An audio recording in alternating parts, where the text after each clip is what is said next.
Hello, listeners, and happy Halloween. This is the absolute best holiday, the time of year when we think about things that frighten us. This kind of stuff that made you run into your parents' bedrooms as a kid. When I was little, Halloween was a big holiday in our house. My dad used to go all out with decorations and candy and spooky music, and my mom would always help me make what seemed like a couple of costumes every year, as well as buying the props that would eventually make their way into the sword fights and general little kid battles that I waged with my cousin Joseph. My aunt and uncle would also always throw a big Halloween party at their house in the woods of New Jersey, an area I thought was particularly scary given the possibility of Jersey Devil attacks. Probably one of my mom's greatest works was my scarecrow costume, complete with secondary straw containment unit and funny hat. Although my personal favorite will always be the year I went as Gambit from the X-Men, complete with my mom's trench coat and an old shirt cut out to make that weird face mask thing that he wears.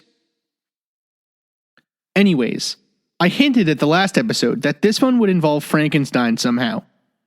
One of those horror movie staples that isn't really considered all that scary anymore, but which still persists in the public imagination. But after thinking about the topic a little bit, I thought I would be remiss to not expand it out to the scarier side of science in general, and just overall mad scientists throughout history. But just like science moving through history has evolved to include things that can affect more and more people, or the sorts of tests that would require more and more serious questions of morality or ethics, as we go through the history of people that have done immoral or weird things with science, we almost necessarily come to a point where the kind of shocking brutality that science might cause just becomes frightening. So, this episode is going to get pretty gruesome towards the end. So, if you or someone listening is affected strongly by discussions of war crimes, medical experiments, or animal cruelty, I caution you that this one might disturb you. This episode will also include discussions about procreation, or at least the weird ways that the medieval scientists thought procreation could happen. So if you're listening with a young one, you might want to skip this episode. The idea that somewhere in a secret government facility, or up on a hilltop in the middle of the woods where they can be alone, there are genius-level intellects who have gone insane, or who are doing things for what they believe are good reasons, but which will lead to horrible and unforeseen results, is one that is almost as old as science itself. Back in history, it was those practicing science who were believed to be performing necromancy or alchemy, or some other nefarious dark art, working actively against the church and the common people. And weirdly enough, scientists did sometimes have to do things that the population considered taboo or immoral, inspiring this image. Back when the study of the human body was in its infancy, we did not allow anatomists or medical researchers to perform autopsies on dead bodies, requiring doctors to pay grave robbers to provide samples for them to take apart. In the United Kingdom, for instance, bodies were only provided to medical schools if the court had decreed that a criminal be executed and dissected, keeping the supply of bodies extremely low until the Anatomy Act of 1832. This led to widespread grave robbing, causing some to be buried in steel caskets, to have family members watch over them for weeks, or to even put mort safes, a sort of iron cage to stop disinterment, around their grave sites. So the idea of a grave-snatching criminal scientist isn't really all that out of the realm of possibility, and wouldn't have even been that big of a shock to the people reading Frankenstein when it was first published. Even today, there are scientists doing things that an oftentimes significant percentage of the population would consider immoral. Just think about the basis of all biotechnological research, for instance, the use of human stem cells. Testing on animals is another good example of this, something that is still considered an extremely touchy subject despite the huge benefits it reaps. So touchy, in fact, that the sites of animal testing are closely guarded secrets, not shared with those outside of the community for fear of protest and potential attack to those doing this sort of work. Even my seemingly benign research into combating climate change is sometimes used to instill fear in the populace. According to one of the two presidential candidates this year, I am working on a Chinese hoax to belittle American business interest. And while I love a good dumpling, unless I've been missing my checks in the mail, I nor anyone else in my field is, at least to my knowledge, working in cahoots with the Chinese government. But I digress. In this episode, I'm going to talk about some of the real mad scientists throughout history, and eventually come to people that are just plain evil. I'll also introduce some of you to, I hope, cases of scientific malpractice or mistakes that you may not have heard of before. Things that had insane consequences, some of which are still being felt today. And finally, we'll ponder some of the big, scary, science-y things today, and what kind of horrible futures they may bring if the things people worry may go wrong actually do. Welcome to the Mad Scientist Podcast! Tonight's episode, Mad Science!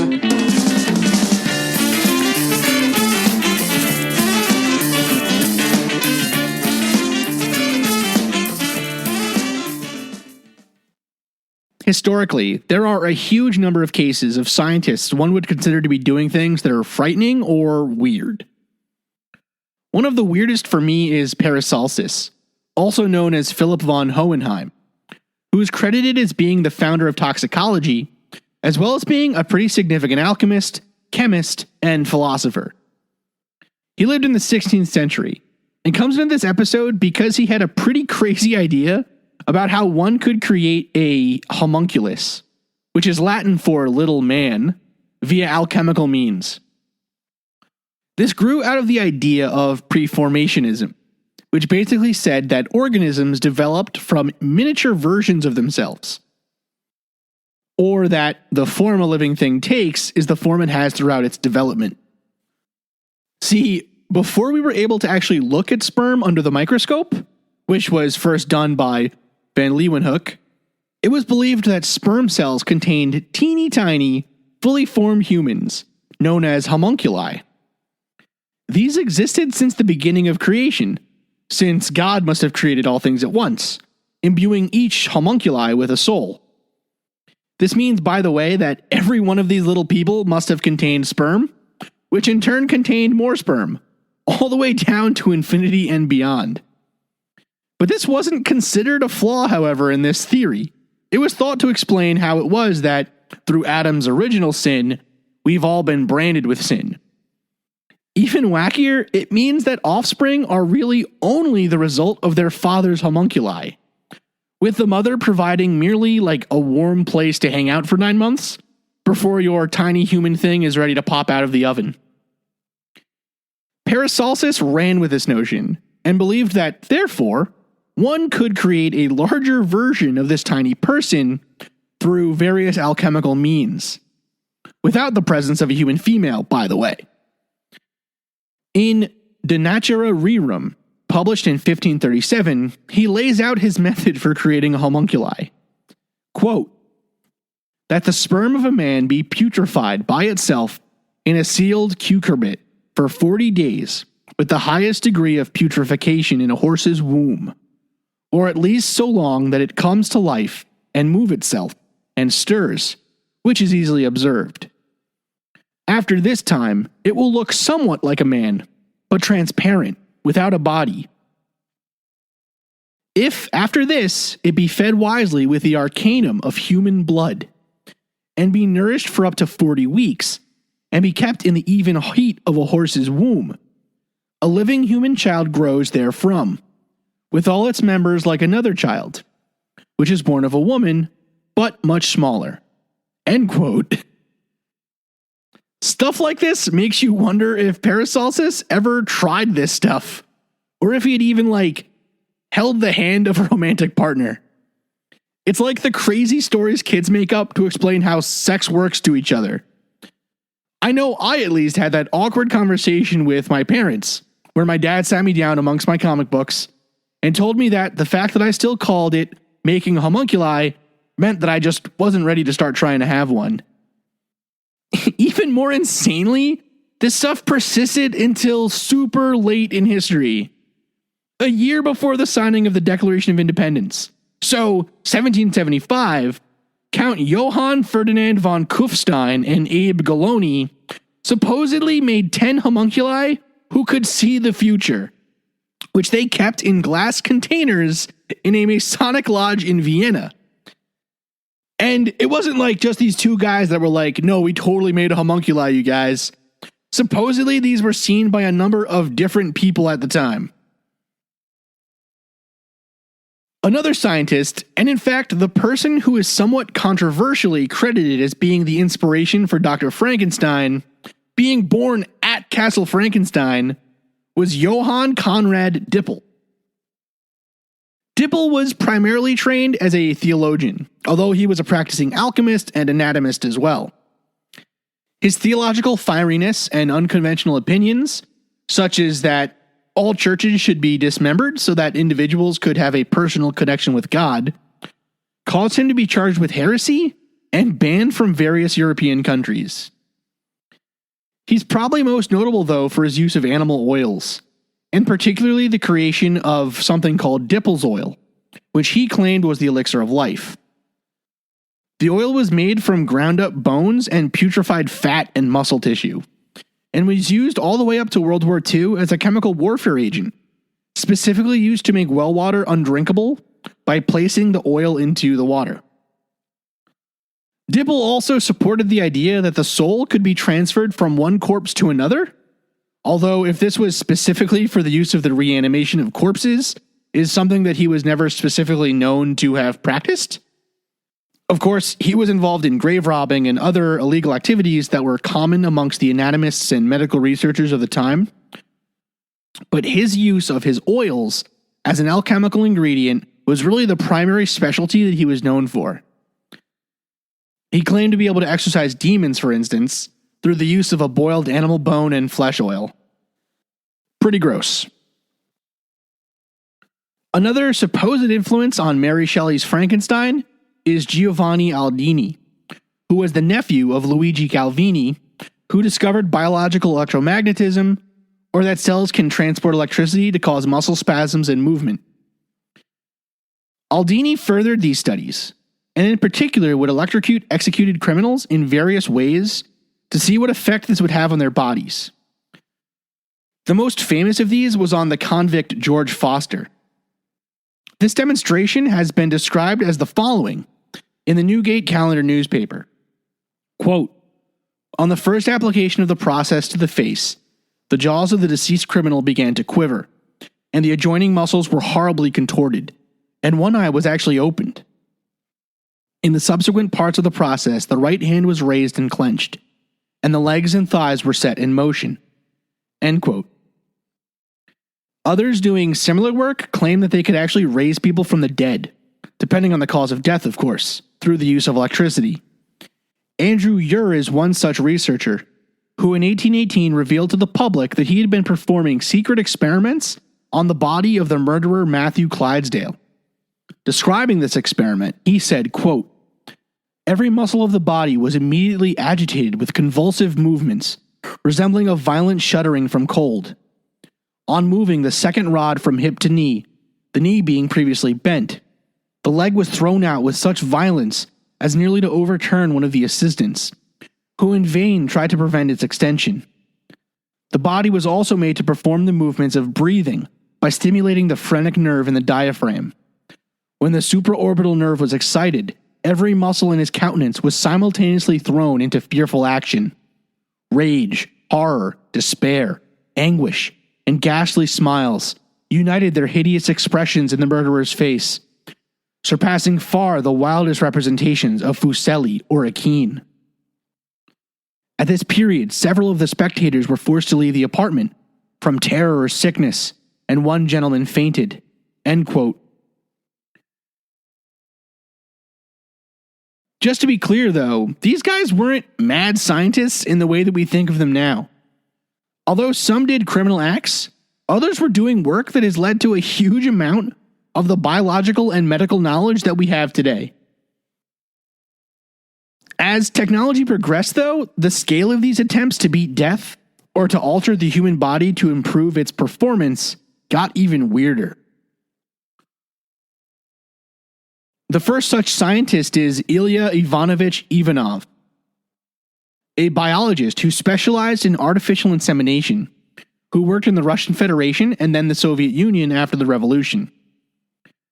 Now, that may not sound all that glamorous, but in fact his work revolutionized the field of animal husbandry, and therefore all of animal agriculture, allowing for us to perform engineered breeding in order to improve animal health and output for humans. He also allowed for the significant increase in the amount of fertilizations possible in a given year. But the thing that he is probably most well known for are his attempts to create a human-ape hybrid. He utilized artificial insemination to try and fertilize female chimpanzees with human sperm, something that, thankfully, didn't work. And then, insanely, he started up a process to attempt the reverse, to impregnate human volunteers with chimpanzee sperm. This was only halted when his chimpanzee died, as opposed to, someone telling him that he was a madman. His work actually led to a sort of Bigfoot mythos as well, where his research led to the creation of other hybrids supposedly in the Soviet Union, which escaped and then became the source of local Bigfoot and Sasquatch sightings. Another scientist working in the Soviet Union during the Stalinist era was doing things that are even grosser and more weird, at least in my opinion. Sergei Brukhonenko was one of the heads of the Research Institute of Experimental Surgery, and his work with Alexander Vishnevsky helped to further open heart procedures in the Soviet Union, as well as the creation of the autojector, a machine that allowed for the continued pumping of blood and air to the body even when the lungs or heart were under surgery. Basically, it was one of the earliest heart and lung bypass machines. But what's insane is how he tested these things, and some of the other just chilling things he worked on. To begin with, his experiments often utilized decapitated animals, usually dogs, and specifically were performed in order to keep them alive for hours once separated from the body. One of these experiments utilizing the autojector is called Experiments in the Revival of Organisms, and is available on YouTube even now. It shows a dog's head supposedly on a stick, attached to the autojector, responding to stimuli such as being touched with a stick or a noise. It is pretty disturbing, even if many people consider it to be staged for that filming itself. Even more crazy, and something that many people consider to be science fiction even today, is that scientists working on similar sorts of things were utilizing these techniques to perform full head transplants in animal models.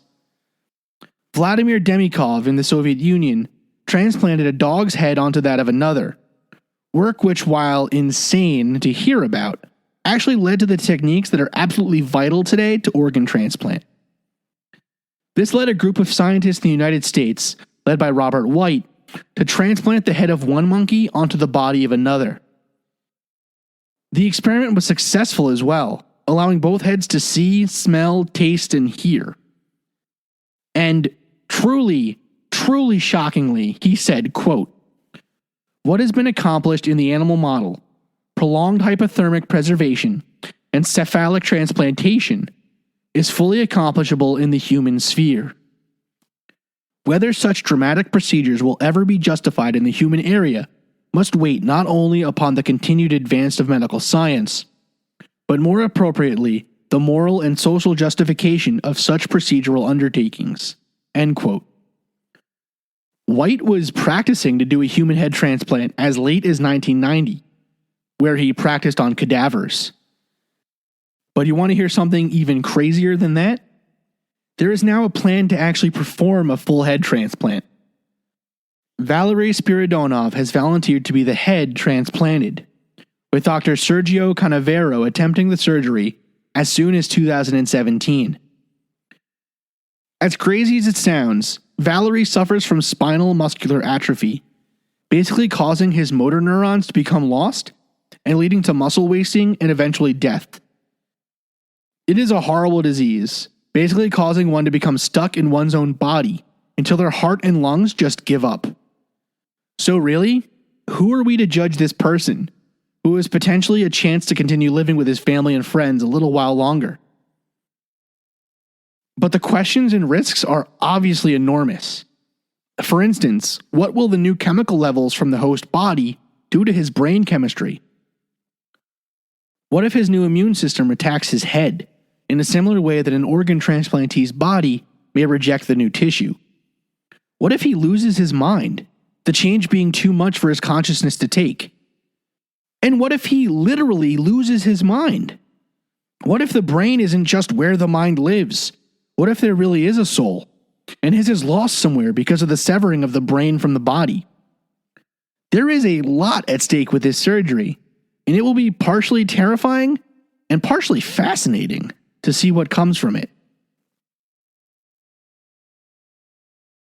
And our current science, even outside of medicine, isn't without its potential ethical and moral problems, and the risk of becoming so wrapped up in what we're doing that we cause some sort of horrible or immoral side effect. Nanotechnology is a field where I have worked now for around 5 years, and one that I have been fascinated by for as long as I can remember. But part of the story of nanotechnology is that if we are able to create self-replicating nanomachines that pull apart atoms from the surrounding environment to self-replicate, well, what happens if they start over-replicating? This is often put out there as the idea that these nanorobots might replicate to such a point that they overcome the Earth, blocking out the sun and killing us all in their quest for further atoms or something. I mean, I don't want to ruin a good horror story, but so far our nanomachines can literally sort of sometimes, under the right circumstances, show mobility kind of towards a target. For instance, in the case of nanoparticles that have chemical markers that cause them to attach to some biological object for diseases or cancer research. But I wouldn't be too worried about self-replicating nanomachines anytime soon. Other horror movie style scientific breakthroughs include nuclear energy and nuclear weapons, genetically modified organisms, including food and humans themselves, the takeover of our lives through the use of the internet and continued connectivity, the erosion of our privacy, cloning, and so many others it is hard to stop naming them as I'm writing this script.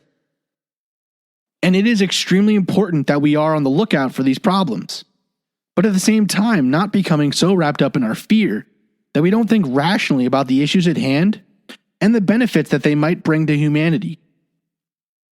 But frankly, that is the sort of kind of thinking that exactly leads to the kinds of mad scientist-style errors that we've been talking about. One person makes the utilitarian-style argument that an immoral experiment is for the greater good, and therefore must not be immoral. And they do things that are shocking and horrible, and make your skin crawl in some cases, and yet they make progress. All of the people we've talked about tonight so far are remembered as weirdos, sure, and in some cases as immoral and terrifyingly wrong individuals, but are also remembered for their contributions to science. We wouldn't have modern medicine without them. And so it becomes something of a balancing act when thinking about what is right or wrong, even in modern science. Do we use stem cells to save lives if the method of collecting stem cells is morally difficult for some? Do we use politics to force individuals to combat climate change, if to do so seems to be an overreach of political power? Do we let the consenting adult and the consenting surgeon perform a surgery that was once the realm of horror movie science fiction?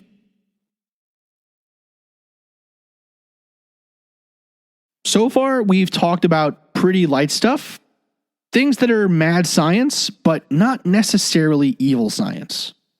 But there are some truly disturbing and frightening aspects of science turned towards purely destructive goals, or scientific testing performed without any particular worry about how it affects the life around us, that history has shown us. The sort of miscalculation of the ends justifying the means. Now, the most obvious case of this are the Nazis, who did absolutely atrocious things to innocents, who they belittled and scapegoated to such an extent that it made it easy to perform the sort of widespread human tests that they performed.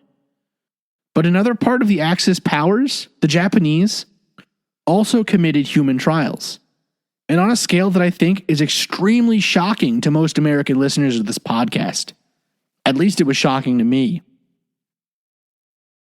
The biological weapons program of the Japanese military was unprecedented at the time, utilizing bubonic plague, cholera, and anthrax, just to name a few. With the weaponized viruses themselves, as well as their application method, being perfected and engineered by Dr. Shiro Ishii. He tested these biological weapons throughout the Second Sino-Japanese War, as well as World War II, resulting in what some have estimated to be as many as 600,000 deaths, with almost 400,000 of those coming from Chinese civilians living in the towns and cities where his weapons were tested in secret. Even more shocking is the fact that these weapons were nearly used in combat a number of times. At the Battle of Iwo Jima, for example, the gliders that were supposed to drop the payload of plague-infested fleas never made it to their destination. In the Battle of Saipan, it was a submarine that was going to deliver the plague fleas, only to be sunk by the American sub Swordfish. But the part of this story that I found the most chilling is the fact that we came extremely close to seeing weaponized plague used in the United States. The Japanese surrendered on August 15, 1945, but had been in preparation for an attack on California for some time, which was planned for September 22nd. The plan, codenamed Operation Cherry Blossoms at Night, would have seen a kamikaze-style attack on Southern California, dropping plague-infested fleas into the United States. Just imagine that. Only a few more weeks of fighting, and we would have seen biological weapons deployed potentially in a way that could have been absolutely horrific. It makes you wonder about the calculus to drop the atomic bombs, frankly, especially given the fact that I, and I am sure many other American students, have never really been told about this particular side of the war in the Pacific. What's even more insane here is that Dr. Shiro Ishii was never tried for war crimes. He was basically allowed to live out his days until he died from natural causes, after cooperating with the United States and providing data from his tests on civilians. Some of the most obvious cases of science gone amok in this way are those that occurred during wartime, where the enemy is construed as the other and belittled to such a point that the calculation of ethical treatment becomes skewed to such an extent that truly horrendous things can occur. But it isn't just in wartime that these sorts of horrible things happen. And in fact, any time that one group is ostracized as an other in society, the ground for weird testing in unethical ways especially seems to become ripe. And it isn't just the usual suspects, for instance the Nazis, that can do horrendous things to other people for the purpose of medical or technological advancement. The United States helped create Agent Orange and utilized it during the Vietnam War. We dosed LSD to unwitting people as part of MK Ultra, leading to psychosis and suicides and other ill effects.